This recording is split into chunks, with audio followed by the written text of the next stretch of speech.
Assalamualaikum warahmatullahi wabarakatuh. Apa kabar sahabat Ukhuwah Islamiyah? Semoga tetap dalam lindungan Allah Subhanahu wa taala serta dilancarkan segala urusan-urusan kita. Pada video pembahasan kali ini, saya akan mencoba menjabarkan tentang perjalanan gaib kematian orang mukmin dan kafir bagian ketiga. Nah, baiklah, mari kita mulai pembahasannya.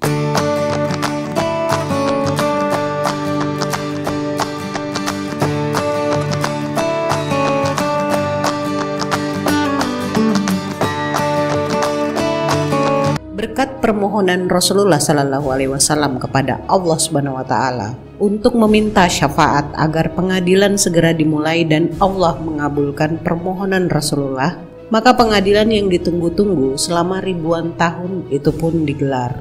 Tentu saat itu kita semua akan berdebar-debar karena hakim yang seadil-adilnya akan memutuskan perkara ciptaannya dengan sangat adil, di mana kita akan ditanya satu persatu atas perbuatan kita selama hidup di dunia. Baik amal baik buruk akan diperlihatkan untuk dikonfirmasi dan dikonfrontasi. Saat itu tidak ada yang bisa disembunyikan. Ada catatan amal dari malaikat, bahkan saksi adalah anggota tubuh manusia juga akan ikut bersaksi tentang perkara yang telah dibuat. Sebagaimana Allah Subhanahu wa taala berfirman dalam Al-Qur'an surah Al-Haqqah ayat 18 yang berbunyi, "Pada hari itu kamu dihadapkan kepada Tuhanmu, tiada sesuatu pun dari keadaanmu yang tersembunyi bagi Allah." Nah, cara kita menerima catatan amal tersebut akan menentukan nasib kita kelak. Sebagai hakim yang adil, Allah akan mengizinkan kita untuk menjawab, tapi tidak akan bisa untuk mengingkarinya, dan semuanya itu akan ditimbang. Hisab atau perhitungan yang akan dijalani oleh manusia dan jin seluruhnya dengan cara yang berbeda-beda sesuai amalan yang telah diperbuat. Ada yang mudah dan ada yang sulit. Ada yang memuliakan, juga ada yang menghinakan. Tidak semua menjalani proses hisab ini karena ada golongan yang masuk surga tanpa melalui proses hisab ini. Dengan kemuliaan Allah Subhanahu wa taala akan dimudahkan proses ini dan tidak ditanya dalam waktu yang lama. Sebagaimana Rasulullah menyampaikan firman Allah dan bersabda, Allah akan mendekatkan seorang mukmin, kemudian menutupinya dari pandangan orang lain. Lalu Allah bertanya kepadanya, "Tahukah engkau dosa ini? Dan tahukah engkau dosa itu?" Mukmin tersebut menjawab, "Iya, wahai Tuhanku." Hingga ketika ia telah mengakui semua dosa-dosanya dan ia mengira bahwa ia akan celaka, maka Allah Subhanahu wa taala mengatakan kepadanya, "Aku telah tutupi dosa-dosa tersebut di dunia, dan sekarang aku akan ampuni dosa-dosa tersebut." Lalu ia pun diberi catatan kebaikannya. Adapun orang-orang kafir dan munafik, maka Allah berkata kepada mereka, sebagaimana yang termaktub dalam surah Hud ayat 18 yang berbunyi, "Merekalah orang-orang yang mendustakan Rob mereka. Ingatlah, sesungguhnya laknat Allah bagi orang-orang yang zalim." Hadis riwayat Bukhari. Saat digelarnya hisab ini, semua manusia diliputi ketakutan dan kegelisahan yang sangat dahsyat, sebagaimana firman Allah di dalam surah Al-Kahfi ayat 49 yang berbunyi, "Dan diletakkanlah kitab, lalu kamu akan melihat orang-orang bersalah ketakutan terhadap apa yang tertulis di dalamnya. Dan mereka berkata, aduhai, celaka kami. Kitab apakah ini yang tidak meninggalkan yang kecil dan tidak pula yang besar, melainkan ia mencatat semuanya, dan mereka dapati apa yang telah mereka kerjakan ada tertulis, dan Tuhanmu tidak menganiaya seorang jua pun." Nah, bagaimana cara kita kelak menerima kitab catatan tersebut? Berdasarkan dalil-dalil yang ada 3 cara dalam menerima catatan ini, yakni yang pertama, orang yang menerima dengan tangan kanan. Orang inilah yang beruntung dan kelak akan menjadi penghuni surga. Allah Subhanahu wa taala berfirman di dalam surah Al-Haqqah ayat 19-24 yang berbunyi, "Adapun orang yang kitabnya diberikan di tangan kanannya, maka dia berkata, ambillah, bacalah kitabku ini. Sesungguhnya aku yakin bahwa suatu saat aku akan menerima hisab terhadap diriku." Maka orang itu berada dalam kehidupan yang diridhoi dalam surga yang tinggi. Buah-buahannya dekat. Kepada mereka dikatakan, makan dan minumlah dengan nikmat, karena amal yang telah kamu kerjakan pada hari-hari yang telah lalu. Lalu, siapakah orang-orang yang beruntung yang menerima catatan amalnya dengan tangan kanannya? Seorang mukmin akan diberikan bukunya dari arah depan dan ia terima dengan tangan kanannya. Ia dihisap dengan mudah dan kembali kepada kaumnya yang sama-sama beriman di surga dengan gembira. Allah Subhanahu wa taala berfirman di dalam Al-Qur'an surah Al-Insyiqaq ayat 7-9 yang berbunyi, "Adapun orang yang diberikan kitabnya dari sebelah kanannya, maka dia akan diperiksa dengan pemeriksaan yang mudah dan dia akan kembali kepada kaumnya yang sama-sama beriman dengan gembira." Yang kedua, orang-orang yang menerima catatan amalnya dengan tangan kiri. Siapakah mereka? Mereka adalah orang-orang kafir yang telah mendustakan Allah dan Rasul-Nya, tidak beriman kepada risalah Nabi yang diturunkan kepada mereka, dan itu akan membuat mereka benar-benar menyesal nantinya. Bahkan mereka berharap tidak pernah lahir di dunia hingga harus melewati hari perhitungan ini.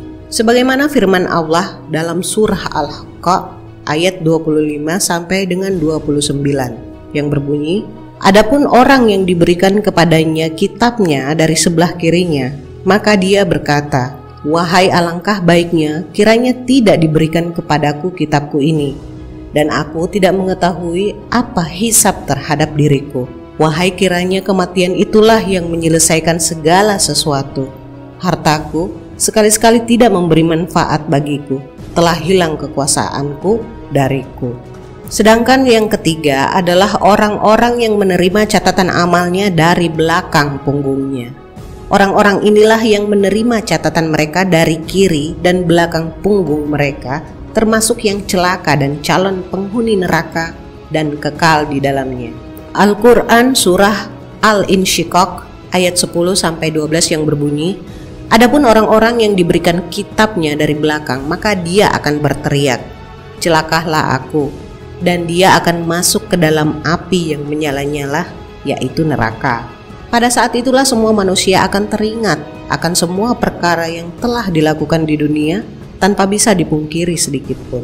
Inilah bentuk keadilan Allah Subhanahu wa taala karena memperlihatkan secara langsung dan mengkonfirmasi kepada mereka, dan manusia tidak dapat memungkiri sedikit pun karena semua catatan dalam kitab itu adalah hasil usaha manusia itu sendiri. Al-Quran surah An-Najm ayat 39-41 yang berbunyi, "Dan bahwa manusia hanya memperoleh apa yang telah diusahakannya, dan sesungguhnya usahanya itu kelak akan diperlihatkan kepadanya, kemudian akan diberi balasan kepadanya dengan balasan yang paling sempurna." Nah, setelah catatan atau kitab tersebut dibagikan kepada seluruh manusia, maka saatnya amalan tersebut akan ditimbang dengan timbangan yang sangat akurat. Sebagaimana Allah Subhanahu wa taala berfirman di dalam Al-Qur'an surah Al-Anbiya ayat 47 yang berbunyi, "Kami akan memasang timbangan yang tepat pada hari kiamat, maka tiadalah dirugikan seseorang barang sedikit pun. Dan jika amalan itu hanya seberat biji sawi pun, pasti kami mendatangkan pahalanya. Dan cukuplah kami sebagai pembuat perhitungan."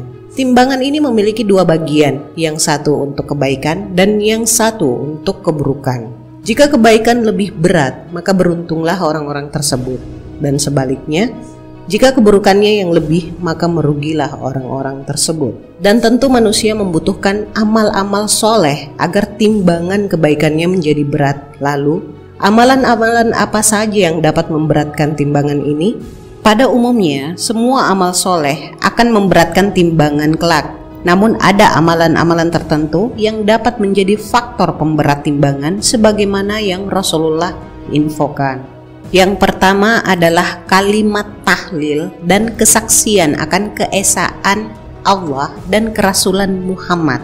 Bahkan kalimat tauhid ini yang menjadi faktor utama sebagai pembeda rute yang ditempuh oleh manusia di akhirat kelak. Kalimat yang singkat ini akan memiliki bobot yang sangat berat untuk merubah berat timbangan. Rasulullah Shallallahu Alaihi Wasallam bersabda, "Ada seseorang yang terpilih dari umatku pada hari kiamat dari kebanyakan orang ketika itu." Lalu dibentangkan kartu catatan amalnya yang berjumlah 99 kartu. Setiap kartu jika dibentangkan sejauh mata memandang, kemudian Allah menanyakan padanya, apakah engkau mengingkari sedikit pun dari catatanmu ini? Ia menjawab, tidak sama sekali wahai Rabbku. Allah bertanya lagi, apakah yang mencatat hal ini berbuat zolim padamu? Lalu ditanyakan pula, apakah engkau punya usur atau ada kebaikan di sisimu? Dipanggillah laki-laki tersebut dan ia berkata, tidak. Allah pun berfirman, sesungguhnya ada kebaikanmu yang masih kami catat, sehingga kamu tidak termasuk orang yang zolim pada hari ini. Lantas dikeluarkanlah satu bitokoh atau kartu sakti yang bertuliskan syahadat La ilaha illallah wa anna Muhammadan abduhu wa rasuluh. Lalu ia bertanya, apakah kartu ini yang bersama dengan catatan-catatanku yang penuh dosa tadi? Allah berkata padanya, sesungguhnya engkau tidak ada zolim. Lantas diletakkanlah kartu-kartu dosa di salah satu daun timbangan dan kartu ampuh La ilaha illallah di daun timbangan lainnya. Ternyata daun timbangan penuh dosa tersebut terkalahkan dengan beratnya kartu ampuh La ilaha illallah tadi. Hadis riwayat Ibnu Majah dan Tirmizi serta Ahmad. Amalan selanjutnya yang juga menjadi faktor pemberat timbangan kelak adalah akhlak yang baik. Di antaranya adalah kebaikan baik perilaku maupun ucapan, menyambung silaturahmi, berbuat ihsan, suka menolong, dan tidak suka mengganggu orang lain. Rasulullah Shallallahu Alaihi Wasallam diutus salah satunya adalah memperbaiki akhlak manusia. Amalan berikutnya juga memberatkan timbangan kelak adalah zikir atau mengingat Allah. Rasulullah bersabda, ada dua buah kalimat yang ringan di lisan namun berat di dalam timbangan, dan keduanya dicintai oleh Ar-Rahman, yaitu Subhanallahi wa bihamdihi Subhanallahil azim. Hadis riwayat Bukhari dan Muslim. Maka jika siapa ingin memperberat timbangannya kelak, hendaknya membaca dan memperbanyak kalimat ringan tersebut. Berikutnya, amalan lainnya adalah sabar ketika kehilangan anak soleh yang ditinggal mati kemudian dia bersabar. Amalan berikutnya adalah mensolatkan jenazah dan mengiringi jenazah sampai dia selesai dikuburkan akan mendapatkan pahala yang besar. Rasulullah Shallallahu Alaihi Wasallam bersabda, pahala bagi seseorang yang mengantarkan jenazah sampai selesai, nanti suatu dikubur, dia akan mendapatkan pahala seberat 2 qirat, yang dijelaskan bahwa itu lebih berat daripada gunung Uhud. Hadis riwayat Ahmad. Lalu apa dan siapa yang pertama diadili? Orang yang pertama diadili adalah orang yang mati dalam peperangan di jalan Allah, dermawan, ulama, dan ahli membaca Al-Quran.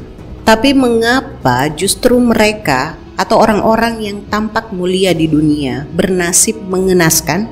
Semua itu tidak lain tidak bukan karena motif kesolehan yang mereka lakukan, yakni motif dunia, dan jauh dari ketulusan, bahwa apa yang mereka tampakkan adalah hanya untuk diperlihatkan kepada orang-orang agar dia dianggap dermawan, pahlawan, dan seorang alim. Nauzubillah. Amat berbahaya sikap pamer atau ria dan sombong ini. Sebagaimana Rasulullah Shallallahu Alaihi Wasallam bersabda, di hari kiamat nanti ada orang yang mati syahid diperintahkan oleh Allah untuk masuk ke neraka. Lalu orang itu melakukan protes, wahai Tuhanku, aku ini telah mati syahid dalam perjuangan membela agamamu. Mengapa aku dimasukkan ke neraka? Allah menjawab, kamu berdusta dalam berjuang. Kamu hanya ingin mendapatkan pujian dari orang lain, agar dirimu dikatakan sebagai pemberani. Dan apabila pujian itu telah dikatakan oleh mereka, maka itulah sebagai balasan dari perjuanganmu. Orang yang berjuang atau beribadah demi sesuatu yang bukan ikhlas karena Allah Subhanahu wa Ta'ala, dalam agama disebut riya. Sepintas sifat riya merupakan perkara yang sepele, namun akibatnya sangat fatal. Sifat riya dapat memberangus seluruh amal kebaikan bagaikan air hujan yang menimpa debu di atas bebatuan. Sebagaimana firman Allah di dalam Al-Quran surah Al-Furqan ayat 23 yang berbunyi, dan kami hadapi segala amal yang mereka kerjakan lalu kami jadikan amal itu bagaikan debu yang berterbangan. Jaga syahadat dan akidah kita. Maha benar Allah dengan segala firman-Nya. Allahumma salli ala Sayyidina Muhammad. Wassalamualaikum warahmatullahi wabarakatuh.